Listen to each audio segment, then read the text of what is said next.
Picture ako dyan. Wow, welcome Ma'am Daini Dumagoso, ang nag-iisang asawa ni Isko Moreno Dumagoso. Ay wow! Mga kaibigan, oh.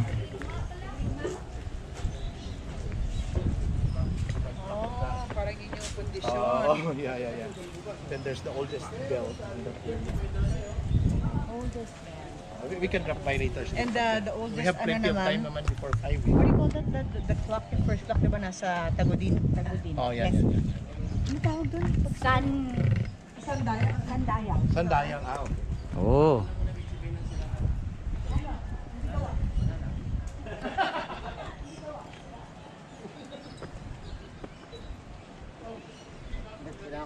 Kailangan ko ng biro na.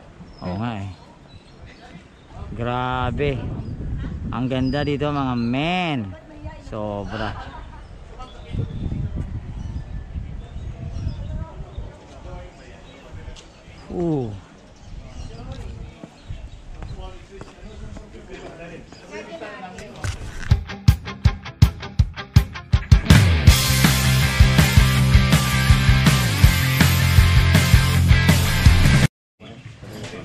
Ceiling.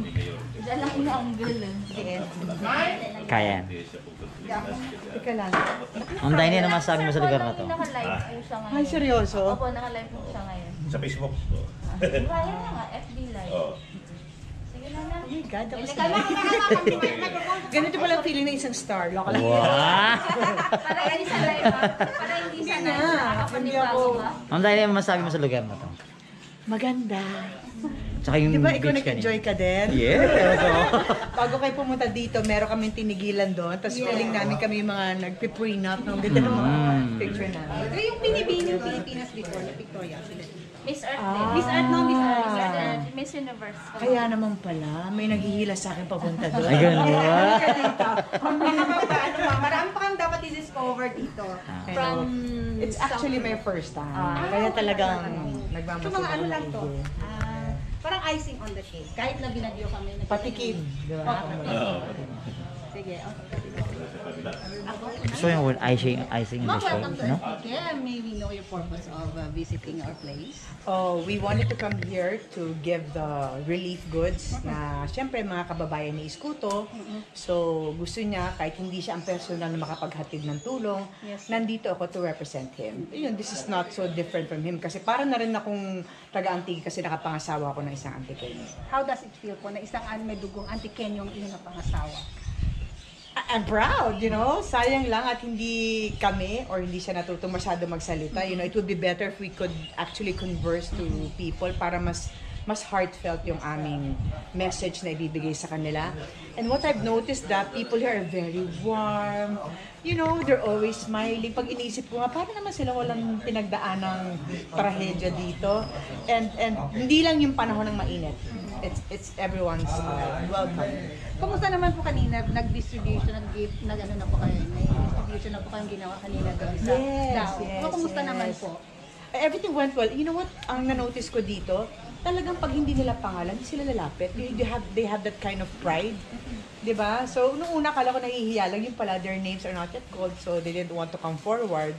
They're very honest. You know? Follow up lang po regarding the relief operation. Exclusive lang po ba yun sa mga IPs po natin or sa lahat po ng naapektuhan? I know. I think the mayor and also the group decided on which barangay is most affected by the Bagyo Odette.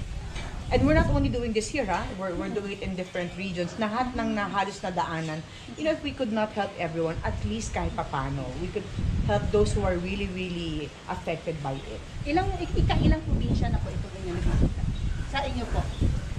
Ay, yung ako bumababa, pangalawa pa lang ito for me. Pero the group has been going around kasi kahit nawala ako, meron pa rin kaming mga officers o mga leaders in iba't ibang probinsya na siya nagbababa ng tulong.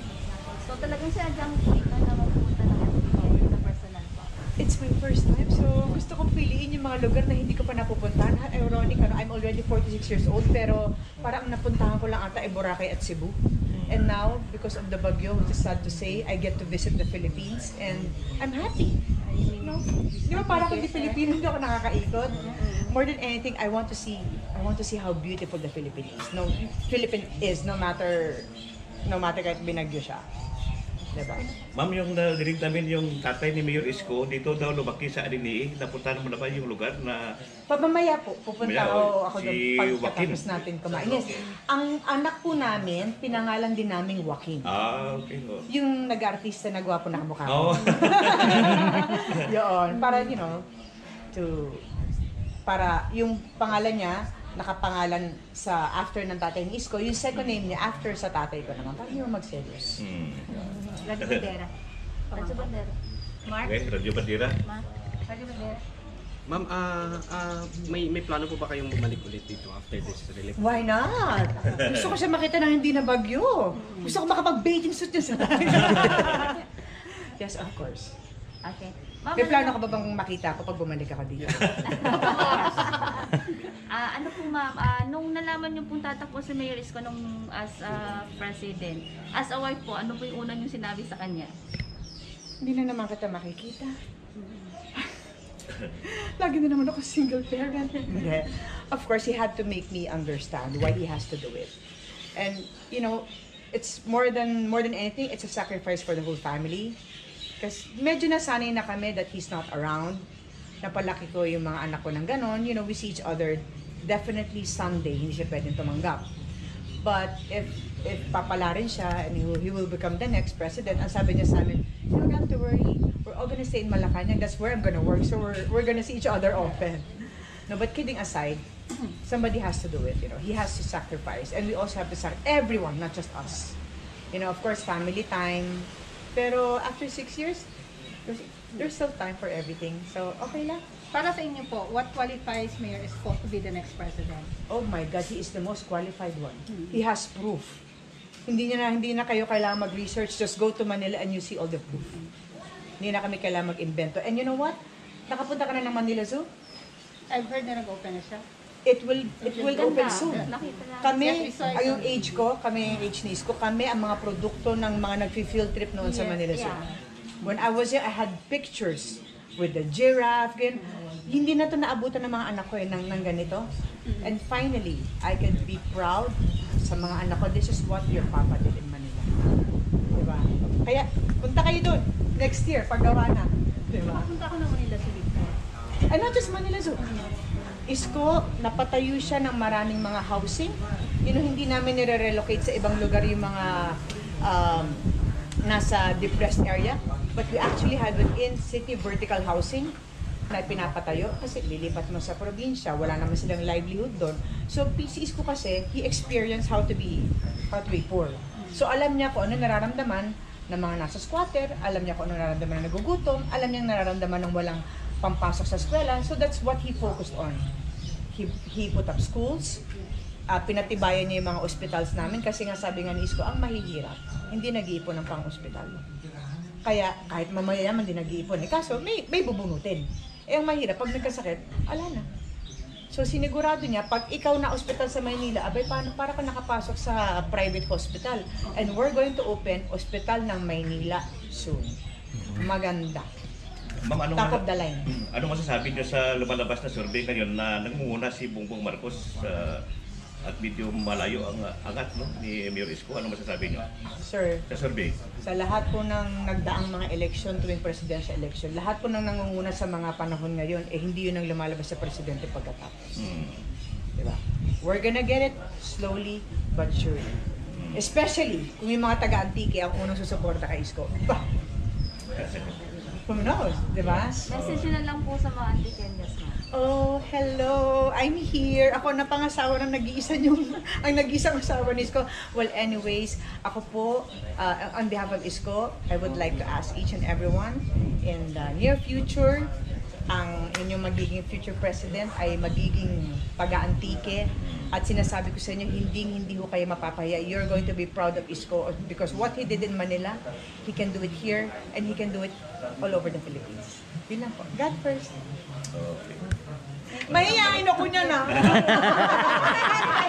Mahihain pa yun, ha? Hindi. Ito off the record. Yan lang ako nagpa-interview. Ngayon lang. Ngayon lang. History. Kasi baka hindi ako makainin. Yung pala yun. Si Jessica Sohoy, hinindihan ko.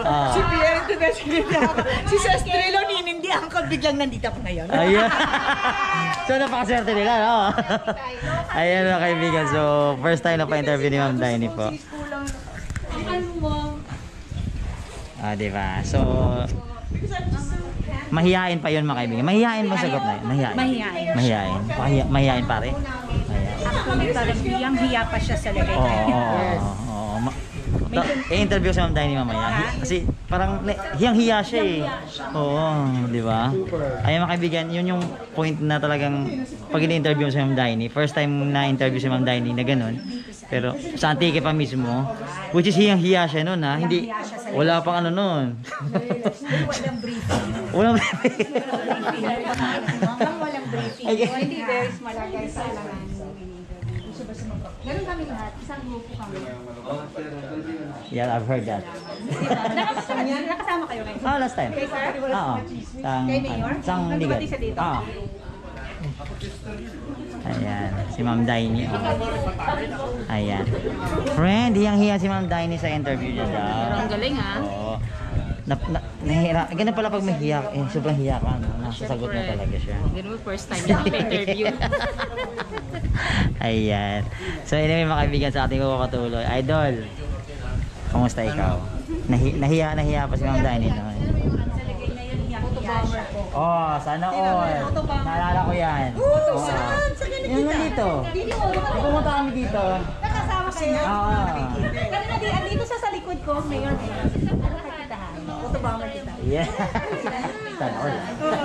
Hindi kasi kung ano lang nila, mga politiko. Ay, napikit. Parang mga grupo na rin namin yun, magkakilala na Uy, may lalabas yung video ngayon, 30 minutes na lang. No, nang. Ay, mamayang ayun, ngayon. Yan. Ayaw ka pala. Ngayon Oh. tanghali, Ngayon yun, oh. Abangan natin mga kaibigan. So, mga sa YouTube yung buksan nyo na. Hoy, Ma'am Daini, hiyang-hiya ka nun sa interview mo. Oh, hindi ka ready nun. Alam mo yan? Oo, first time. Kaya kinukulit nga ka-interview lang ko. Interview. So, Kain po tayo lang. so ayan mga kaibigan. Magandang tanghali po. Ingat po tayo.